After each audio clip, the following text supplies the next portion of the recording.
തൊടുപുഴ നഗരസഭാ ചെയർമാൻ തെരഞ്ഞെടുപ്പിലെ തോൽവിക്ക് പിന്നാലെ മുസ്ലിം ലീഗിനെതിരെ പരസ്യ വെല്ലുവിളിയുമായി ജില്ലാ കോൺഗ്രസ് നേതൃത്വം. LDFന് വോട്ട് ചെയ്ത മുസ്ലിം ലീഗ് വാറോല കാട്ടി കോൺഗ്രസിനെ പേടിപ്പിക്കേണ്ട എന്ന് DCC അധ്യക്ഷൻ CP മാത്യു പറഞ്ഞു. കോൺഗ്രസുമായി സഹകരിക്കില്ല എന്ന നിലപാടിലാണ് മുസ്ലിം ലീഗ് ജില്ലാ നേതൃത്വം. നഗരസഭാ കൗൺസിലിൽ ഭൂരിപക്ഷമുണ്ടായിട്ടും ഭരണം നേടാനാവാതെ പോയതോടെയാണ് ഇടുക്കി ജില്ലാ UDF ഘടകത്തിലെ ഭിന്നത മറനീക്കി പുറത്തുവരുന്നത്. ഇടുക്കിയിലെ മുസ്ലിം ലീഗിനകത്തുള്ള പടലപ്പിണക്കമാണ് മുന്നണിക്കാകെ അവമതിപ്പുണ്ടാകുന്ന രീതിയിൽ പ്രതിഫലിച്ചതെന്നാണ് കോൺഗ്രസ് വിലയിരുത്തൽ. കോൺഗ്രസ് തിരുത്തിയാൽ സഹകരിക്കാമെന്ന ലീഗ് നിലപാടിനെ തള്ളിക്കളയുന്നു DCC നേതൃത്വം.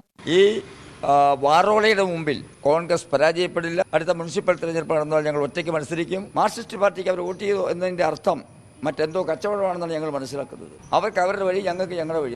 പരസ്യ വെല്ലുവിളി ഉയർത്തി ലീഗ് നിസ്സഹകരണം പ്രഖ്യാപിച്ചതോടെ സംസ്ഥാന നേതൃത്വം അനുനയ ചർച്ചകൾക്ക് തുടക്കമിട്ടെന്നാണ് വിവരം. രമ്യമായി പരിഹരിക്കാവുന്ന പ്രശ്നം വഷളാക്കിയവർ ജനങ്ങളോട് മാപ്പ് പറയണമെന്നാണ് കേരള കോൺഗ്രസ് ജോസഫ് ഗ്രൂപ്പിന്റെ നിലപാട്. തൊടുപുഴ നഗരസഭയിലെ തമ്മിലടി UDF നേതൃത്വത്തിന് കൂടുതൽ തലവേദനയാവുകയാണ്. 24 തൊടുപുഴ.